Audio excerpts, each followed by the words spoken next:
when God calls people to start a home church, we can respond in faith or we can respond in fear. We see this in the Bible all over the place when God calls people. I think it's so refreshing that some of the biggest heroes in the Bible didn't respond immediately with this amazing faith the first time God said something to them. We're a lot like that. And it's just this powerful reminder that even though we have a reservation or we have a fear, that's not the end of the story. And I want you to know that your initial response to that is not your forever response to that. God is so amazing and graceful. So let's just dive right in to 10 reasons why people are often afraid. They may feel a calling from God to try this, but just get stalled out. The first is this feeling of inadequacy. It's so natural for us as humans to feel inadequate, to feel insufficient. You say, I don't have a degree, I don't have church experience, I've never started anything like this. I just feel inadequate. My resume is not up to speed. Well, neither was Abraham's. He was 190 years old, and Sarah was barren. Like, the resume doesn't really matter all that much, right? You don't have to have a degree. You don't have to go to seminary. You don't have to raise $1 million, all this stuff. The second is this just fear of ignorance. I don't know enough. I don't know where to start. You get stalled out. You don't know the first step. You really just need somebody to help you get going. We'll talk more about that in just a moment. Number 3, fear of this huge responsibility. It can become overwhelming to think almost like you'd be like a pastor or something to start a church in your home, and all of a sudden you start thinking in terms of the traditional institutional church, which we just did a short on that, and think, I can't do this. This is such a huge responsibility. And when we're so used to having church done for us, we can feel like we are not ready to take on all of the burden. There are solutions for that. We'll get to that in a minute. The fourth is just the fear that comes with being overwhelmed. You're looking at this going, okay, how do we do this? And where do we start? And where's it going to be? And when are we going to meet? And who's going to come? And what if no one comes? And what are we going to teach on? And who's going to teach? And who's going to say the prayer? And who? Okay. One of the lessons we learn in life is if you have one decision in front of you, it's a lot easier to make that decision and just move ahead. But if all of a sudden we're drumming up 500 decisions in a moment, we're not going to move forward. We're going to get absolutely stuck. Number 5, fear of not knowing enough. And so we study and study and study and read and read and read. And what ends up happening is all that studying and reading is a mental excuse in our mind, the back of our mind, that we're making progress or that we're trying because we feel like we have to try something because we feel like God's called us. And so we're reading, studying. We've read Acts 14 times, but we still haven't done anything with it. 6 is fear over the calling. Has God called me? Has he not called me? Is this unsettling that I feel when I'm in the corporate gathering in the traditional church, 1,000 people, 500 people, whatever? I just don't feel like this is really what it's all about. Is this something God has really called me to, or I'm just unsettled? Am I called to lead? Am I called to find one? What is exactly going on here? And then we get stuck because we're not clear. Think about Gideon on that one. Okay, God, if you really want me to do this, I need you to do X, Y, and Z. He wasn't sure if God was really calling him to do it because he was afraid. Number 7, fear of rejection and criticism. Here it is. You say, you tell a couple of your friends, I'm thinking about home church. What is home church? What are you thinking about? Why are you thinking about that? Is this orthodox? Is this heretical? And so we get so afraid of what other people think, especially we think to ourselves, if this doesn't work out and I jump ship and I go all in on this and then no one comes and it falls apart, I'm going to feel horrible about it. You're not going to move ahead if that's your thought process. Number 8, fear of personal failure. You're thinking to yourself, what if I don't have what it takes to pull this off? Then I'm going to feel horrible about myself, that I jumped out there and invested all this into it and it didn't do anything, it didn't go anywhere, it didn't grow, it didn't change any lives. What in the world am I even doing here? Number 9, fear for our family. I'm going to have people in my home, they're going to be around my kids, they're going to be in my house, wandering around, what are they going to do? Totally legitimate concern. And last, the fear of spiritual attack. It's a very real fear, and it's a very real concept. It's a very, very real happening that people who start these things often undergo spiritual attack. So I want to give you a verse and an observation. The verse is 1 John 4:18 and 19 that says, there is no fear in love. Perfect love drives out fear because fear involves punishment, and the one who fears is not perfect in love. We love because he first loved us, and that's enough. What's going to drive us to start will not be perfect knowledge. It will not be a perfect understanding of our calling. It's not going to be the perfect plan. It's going to be that we love others so much that we're going to step into that space, We're going to make ourselves vulnerable. We're going to take on some risk. We're going to take on some responsibility in order to see God's movement, in order to participate in the harvest.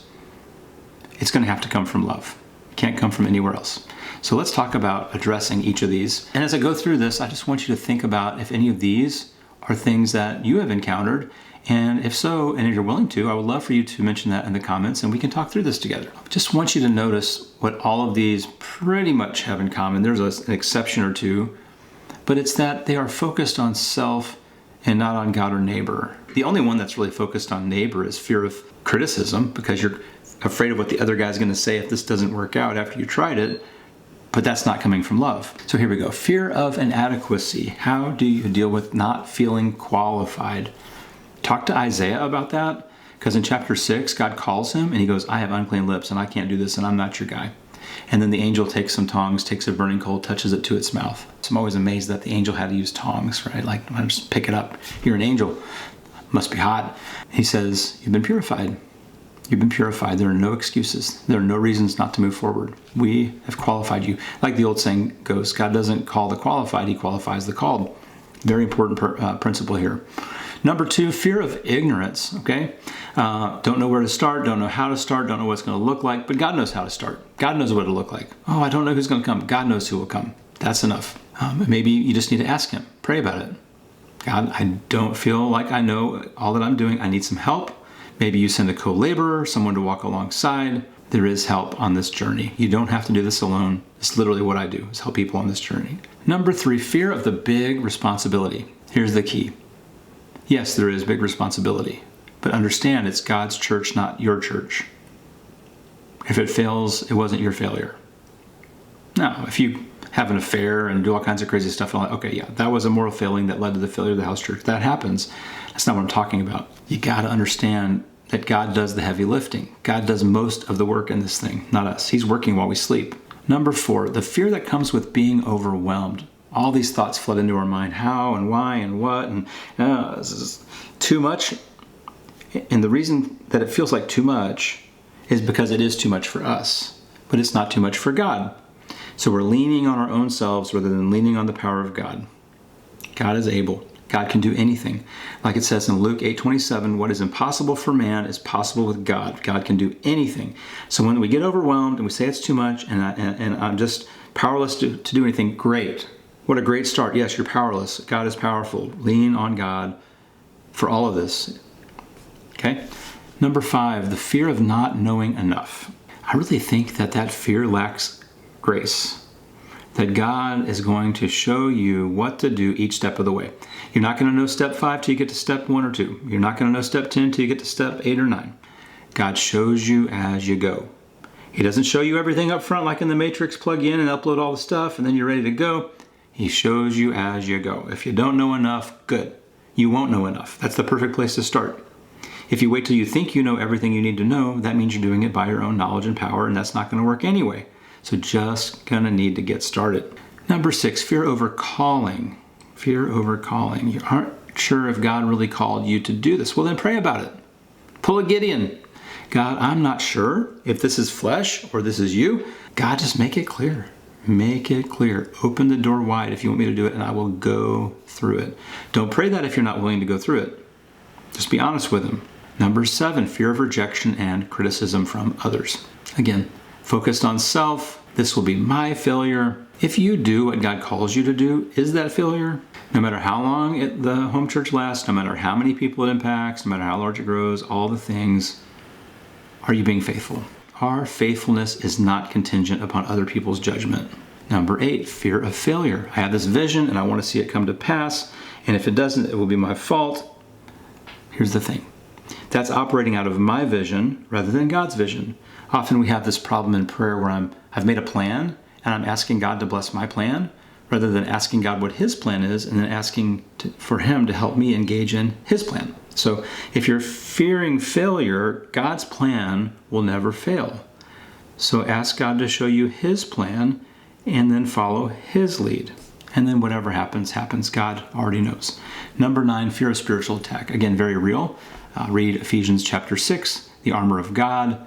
Know who your enemy is. Also in Ephesians 6, not people, but the principalities and powers of darkness, the evil one. Pray daily for protection. Truly need this. And don't do this alone. You're going to need some co-laborers. You're going to need some help so that you have some support, because these can be really hard things to deal with. Number 10, fear for my family. Yes, that is very real. You got to be smart about this. Home churches here in Auburn mostly meet outside. And that alleviates this idea that I'll have people wandering around my home or strangers in my home who I don't know, who are going through my kid's room or something like that. Legit fear, but there are things we can do to be smart about it. We can put boundaries on it. We can be smart about our space and be smart about who's in the space and be smart about who's around the people in the space.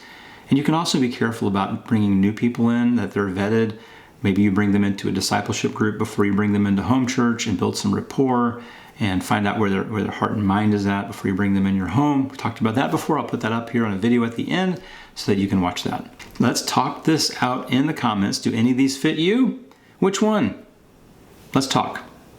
And in the meantime, check out this video that will help you about dealing with people in your home. Y'all take care.